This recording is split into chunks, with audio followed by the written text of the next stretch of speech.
Hello friends, welcome to my channel MultiChamp. మన MultiChamp లో ఇవాల్టి స్పెషల్ జామకాయతో జామ్.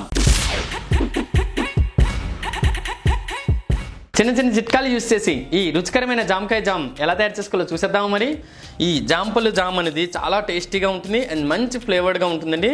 నెక్స్ట్ మీకు అందరికీ తెలుసు, ఒక యాపిల్ పండు తింటే ఎంత ప్రోటీన్స్ వస్తాయో అలాగే ఒక జామకాయలో కూడా అంతే న్యూట్రిషన్స్ వాల్యూస్ ఉంటాయండి. డెఫినెట్గా ఈ జాంపలతో జామ్ తయారు చేసి పిల్లల్ని హెల్తీగా ఉంచండి.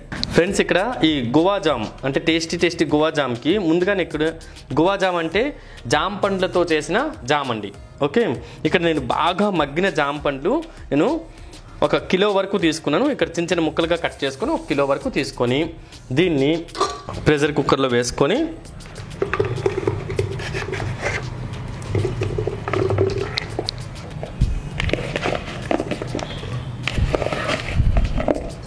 చెప్పాను కదా ఫ్రెండ్స్, ఇక్కడ నేను 1 కిలో వరకు జాంపల్ని ఇలా ముక్కలుగా చేసుకొని పెట్టుకున్నాను. ఇప్పుడు ఈ ప్రెషర్ కుక్కర్లో కాస్త చూడండి మునిగే వరకు నీరు వేసుకొని వీటిని మనం ఇప్పుడు ప్రెషర్ కుక్కర్ మూత పెట్టుకొని 3 to 4 విజిల్స్ వచ్చే వరకు ఉడికిద్దాం. చూడండి ఫ్రెండ్స్, ఇక్కడ నేను 4 to 5 విజిల్స్ రానిచ్చాక కుక్కర్ బాగా చల్లారాక మూత తీసుకుందాం. చూడండి మన జాంపలన్నీ చక్కగా ఉడికాయి. ఓకే, ఇప్పుడు వీటిని బాగా చల్లారనిద్దాం. ముందుగా అసలు నీరు పడేయొద్దండి. ఓకే, ఇక్కడ కాసేపు చల్లారనిచ్చాక మనం మిక్సీ జార్లోకి వేసుకొని ఫైన్ పేస్ట్లా తయారు చేసుకుందాం.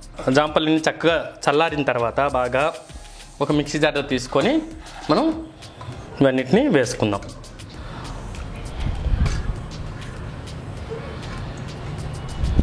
ఇప్పుడు వీటిని ఫైన్ పేస్ట్లా గ్రైండ్ చేసుకుందాం. చూడండి ఫ్రెండ్స్, ఇక్కడ మనం ఫైన్ పేస్ట్లా గ్రైండ్ చేసుకున్నాం కదా, ఇదంతా ఒక బౌల్లోకి వేసుకుందాం. ఇదే విధంగా మనం మిగతా జాంపళ్ళను కూడా గ్రైండ్ చేసుకుందాం. ఫ్రెండ్స్, చూసారు కదా మనం ఉడకబెట్టిన జాంపళ్ళని ఇలా పేస్ట్ చేసుకున్నాం. ఇప్పుడు దీన్ని ఒక కడాయిలో స్ట్రెయిన్ చేసుకుందాం. అంటే దాంట్లో ఉన్న పీచు అంతా లేకపోతే ఇంకా ఎక్స్ట్రాగా ఏమైనా ఉన్నా సరే అవి పోయేటట్టు మనం స్ట్రెయిన్ చేసేసుకుందాం బాగా. ఇప్పుడు ఇది చూడండి, చూసారా చక్కగా ఫైన్ పేస్ట్లా వస్తుందండి. ఇలా స్ట్రెయిన్ చేసుకుంటూ ఉండండి. కొంచెం ఓపికగా చేసుకోండి, చాలా రోజులు నిల్వ ఉంటుందండి.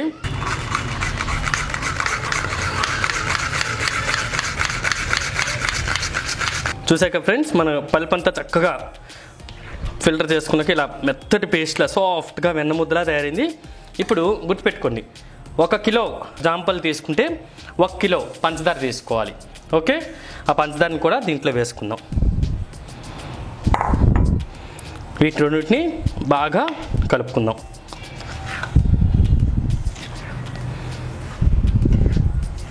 ఇప్పుడు చూడండి ఫ్రెండ్స్, మన పంచదార అండ్ జాంపల్ పేస్ట్ బాగా కలిసింది కదా. ఇప్పుడు మనం దీన్ని స్టవ్ మీద పెట్టుకుని కన్సిస్టెన్సీ కూడా చూడండి ఎంత బాగుందో. చూసారు కదా, జారుడుగా చాలా బాగుంది. ఇప్పుడు మనం దీన్ని స్టవ్ మీద లో ఫ్లేమ్లో అలా బాయిల్ అవ్వనిద్దాం. చూడండి ఫ్రెండ్స్, ఇక్కడ ఇందాకే మనం పొయ్యి మీద పెట్టుకున్నాం కదా ప్యాన్లో, లో ఫ్లేమ్ మీదే ఇలా చక్కగా ఇలా కలిగిపెడుతూ, ఓకే అడుగంటకుండా కలిగిపెడుతూ కొంచెం ఓపిక్గా అంటే మధ్య మధ్యలో కలిగిపెడుతూ ఉండండి. కంటిన్యూస్గా ఏం కలిగిపెట్టక్కర్లేదు, మధ్య మధ్యలో ఇలా కలిగిపెడుతూ చక్కగా దగ్గరికి అవనిద్దాం.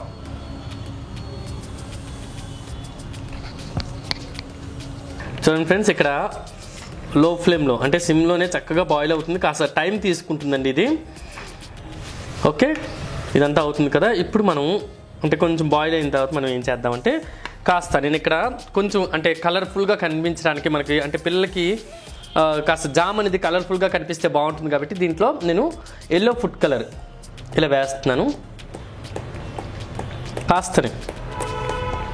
ఓకే, ఇలా ఫుడ్ కలర్ వేసుకొని దీనిలో బాగా కలిసే విధంగా మనం కలుపుకుందాం. చూడండి ఫ్రెండ్స్, మన జామకాయ జామ్ అంటే జామకాయలతో చేసిన జాంపళ్ళతో చేసిన జామ్ అంతా రెడీ అయింది కదా. అది బాగా చల్లారిన తర్వాత ఇలా నేను ఒక సీసాలోకి అంటే ఒక జాడీలోకి తీసుకొని పెట్టుకున్నాను. చూడండి, చూపిస్తాను. చూడండి, చూసారుగా ఎంత చక్కగా రెడీ అయిందో.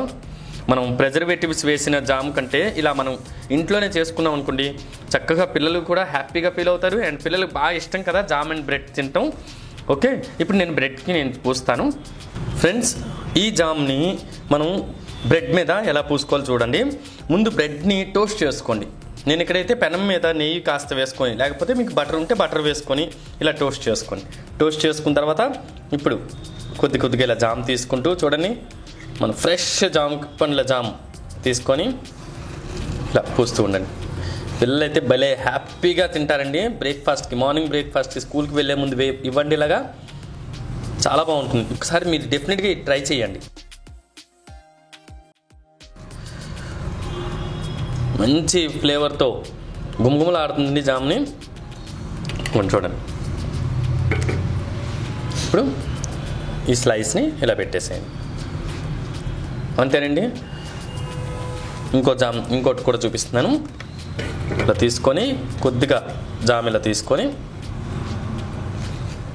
మొత్తం ఇలా స్ప్రెడ్ చేయండి బ్రెడ్ మొత్తం. అసలు ఏ ప్రిజర్వేటివ్స్ లేని జామ్ అండి మనకి, హోమ్ మేడ్ జామ్ కాబట్టి హెల్త్కి కూడా చాలా మంచిది అండ్ చాలా బాగుంటుంది. ఈ ఫ్లేవర్ అనేది చాలా బాగుంటుందండి. పిల్లలైతే భలే ఎంజాయ్ చేస్తారు. నా మాట విని ఒక్కసారి ట్రై చేయండి. ఇది చూసాక ఫ్రెండ్స్, ఎంతో రుచికరమైన జామకాయ జామ్ ఎంత ఈజీగా రెడీ చేసుకున్నామో మీరు కూడా డెఫినెట్గా ట్రై చేసి మీ పిల్లల్ని మెప్పించండి. ఈ జామకాయ జామ్ తయారు చేసి మీకు ఎలా వచ్చిందో కూడా కామెంట్ సెక్షన్లో తెలియజేయండి. మీకు కనుక ఈ వీడియో నచ్చినట్లయితే సబ్స్క్రైబ్ చేయండి, షేర్ చేయండి అండ్ లైక్ చేయండి. దాంతోపాటు మరిన్ని అప్డేట్స్ కోసం బెల్ ఐకాన్ని డెఫినెట్గా ప్రెస్ చేయండి. Thank you friends, bye bye.